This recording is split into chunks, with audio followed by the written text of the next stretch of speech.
Juice vs milk shake. யார் யாருக்கு juice பிடிக்குமோ அந்த வீடியோக்கு லைக் பண்ணிட்டு சேனலை சப்ஸ்கிரைப் பண்ணிட்டு நம்ம ஜூஸ் கமெண்ட் பண்ணுங்க. அப்புறம் யார் யாருக்கு மில்க் ஷேக் பிடிக்குமோ அந்த வீடியோக்கு லைக் பண்ணிட்டு சேனல் சப்ஸ்கிரைப் பண்ணிட்டு நம்ம பஸ்ஸில் மில்க் ஷேக்னு கமெண்ட் பண்ணுங்க.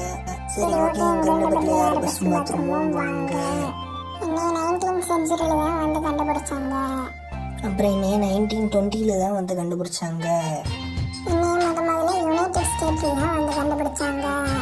அப்புறம் என்னையும் முதல்ல யுனைடெட் ஸ்டேட்ல தான் வந்து கண்டுபிடிச்சாங்க. என்னோட ஸ்டார்டிங் பிரைஸ் 10 rupees. அப்புறம் என்னோட ஸ்டார்டிங் பிரைஸ் 30 rupees. இன்னைய ஃப்ரெஷ்ஷான ஃப்ரூட்ஸ் வச்சு தான் ஜூஸ் பண்றாங்க. அப்புறம் என்னைய ஐஸ்கிரீம் மில்க் ஃப்ளேவர்டு சிரப் வச்சு தான் வந்து பண்ணுறாங்க. எனக்குள்ள நிறைய விட்டமின்ஸ் இருக்கு. அப்புறம் எனக்குள்ள நிறைய சுகரும் ஃபேட்டும் நிறையா இருக்கு. சரி ஓகே, எங்க 2 பேர்ல யார் பெஸ்ட்டுன்னு கீழே நம்ம கமெண்ட் பண்ணிட்டு அப்படியே சப்ஸ்கிரைப் பண்ணி வச்சுக்கோங்க.